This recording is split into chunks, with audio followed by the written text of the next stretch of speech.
O céu estava entre os anjos de Deus. Quando ele desceu, tinha um anjo do diabo esperando ele.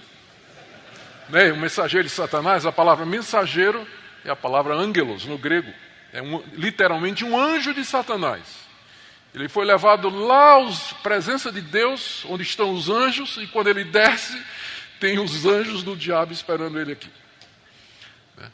E ele então diz que Deus lhe colocou, ou que lhe foi colocado, ele não diz diretamente que foi Deus, mas ele diz que foi posto, aqui é obviamente um passivo divino, que é aquele modo, o uso dos verbos gregos na voz passiva, sem dizer quem é o agente da passiva, mas está implícito que foi Deus. Né? Me foi posto, ele não diz que foi Deus, mas é evidente que aqui é um passivo divino. E ele diz algumas coisas a respeito desse espinho na carne. Nós não sabemos muita coisa sobre a que ele se refere, porque o problema todo é como interpretar a palavra carne aqui.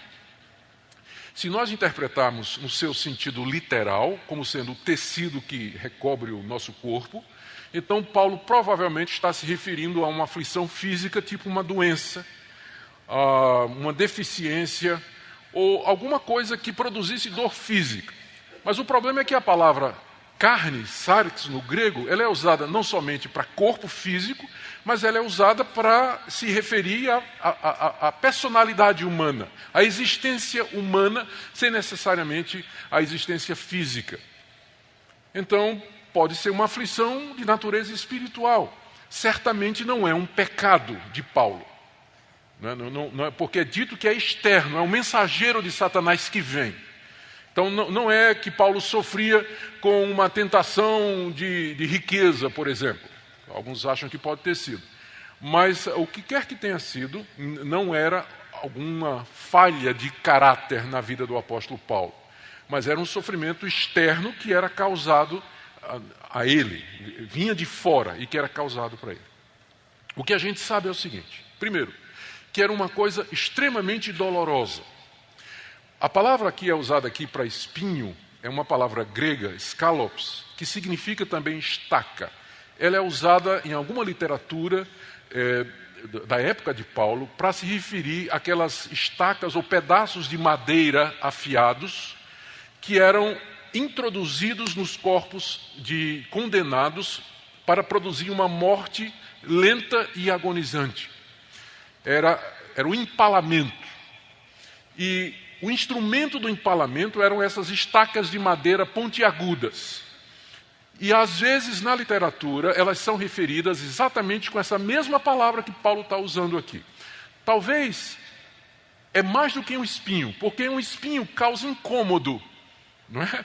Mas o que Paulo está falando aqui é de algo doloroso. Ninguém ora 3 vezes a Deus para tirar uma felpa, não é? Uma lasca de madeira que entrou embaixo da unha. Ninguém faz isso, né, 3 vezes, insiste com Deus a respeito disso.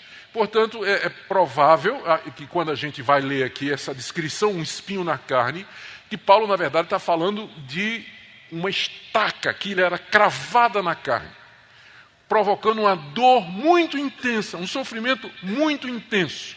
Carne aqui, quer seja no sentido físico ou no sentido da sua existência.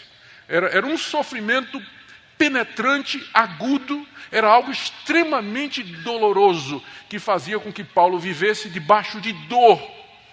E isso fazia 14 anos, porque quando ele está falando aqui, ele está falando de uma forma que dá a entender que aquela estaca nunca foi retirada. Fazia 14 anos que ele vinha com isso cravado em si. Então, essa é a primeira coisa que a gente sabe, que o que quer que tenha sido era algo extremamente doloroso. A segunda coisa que a gente pode perceber aqui é que era também algo humilhante, que humilhava o apóstolo Paulo, porque ele diz que esse mensageiro de Satanás, já vou falar sobre isso, ele foi mandado para o esbofetear. O bofete que é mencionado aqui não é o murro, né, que você dá direto na cara da pessoa, mas que alguns dão, né, direto na cara da pessoa. mas é aquele tapa que você dá com as costas da mão. É um tapa de desprezo. Quando se quer humilhar alguém ou desprezar alguém, você bate no rosto com as costas da mão. Então, é esse tipo de bofete que Paulo está se referindo aqui, quando ele diz, esse mensageiro de Satanás que me foi dado para me esbofetear. Não é que era um anjo pugilista, não é? Mas era um anjo que vinha desprezar o apóstolo Paulo, humilhá-lo. Era assim que ele se sentia com aquele espinho na carne. Algo extremamente doloroso, algo humilhante que acontecia com ele, que o deixava quebrado, por assim dizer. A terceira coisa que a gente pode perceber aqui desse espinho é que Satanás fazia parte desse sofrimento. De alguma maneira, Satanás estava envolvido nisso. Então, isso significava, como eu disse, que era uma ação externa e que era uma ação cruel, persistente, maligna e que tinha como objetivo produzir dor e humilhação na vida do apóstolo Paulo. Estamos falando do apóstolo Paulo. Então imagina o que pode acontecer conosco. Né? Imagina o que pode acontecer conosco. Esse mensageiro de Satanás enviado para causar dor e humilhação.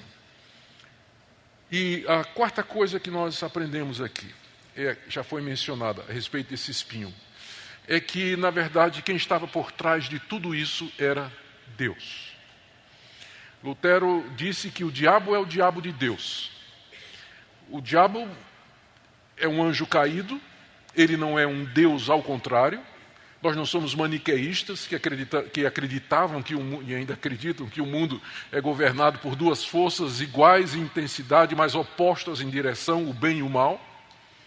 Satanás não é a mesma coisa de Deus, ele é uma criatura, ele é um anjo caído debaixo do domínio e do governo de Deus. E Deus, na sua sábia providência, e de uma maneira para nós desconhecida e misteriosa, em que ele não invade ou não tira a responsabilidade nem de Satanás e do ser humano, ele usa o diabo na realização dos seus propósitos. De uma maneira que não é violada a vontade da criatura e nem a responsabilidade dos demônios. Mas ele é claro, dessa passagem e do livro de Jó, cuja exposição vocês ouviram há pouco, que de fato ele vai fazer o que Deus determina.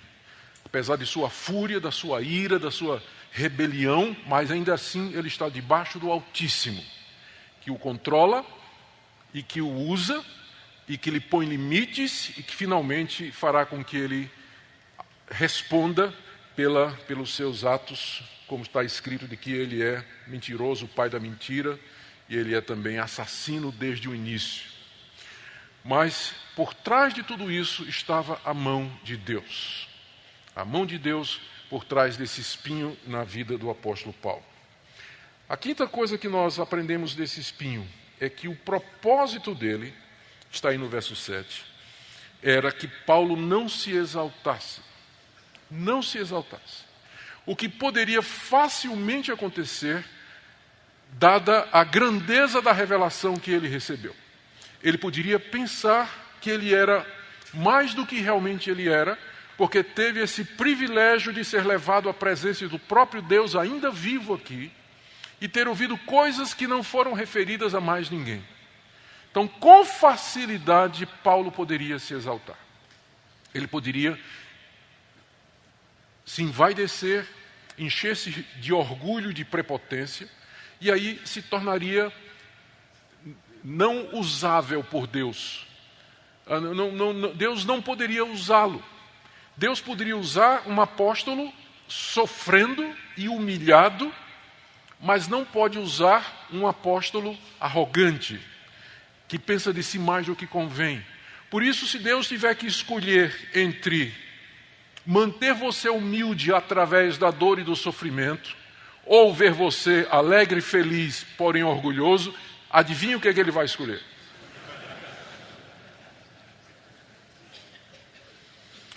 Porque Deus está muito mais preocupado com o nosso caráter do que com o nosso bem-estar. Ele está muito mais preocupado em formar em você as virtudes do Senhor Jesus, a pessoa do Senhor Jesus em você, do que fazer você rico, feliz, seguro, tranquilo e gozando de tudo que é de bom aqui nesse mundo.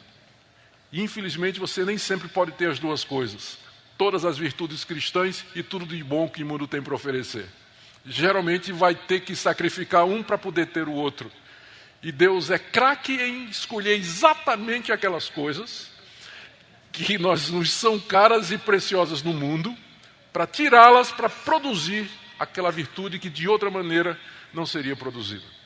Esse é o propósito do espinho na carne. Eu acho que a razão pela qual esse espinho não é definido aqui é para que nós possamos ler a nossa própria história aqui. Não é isso? Porque se tivesse claro o que era o espinho na carne, uma doença, por exemplo, quem estivesse são não teria qualquer conexão com essa passagem. Mas exatamente porque está indefinido, o uso se torna amplo e geral. Eu posso ler aqui a minha história. E o espinho na carne tem sido, na vida de tantos, a solidão.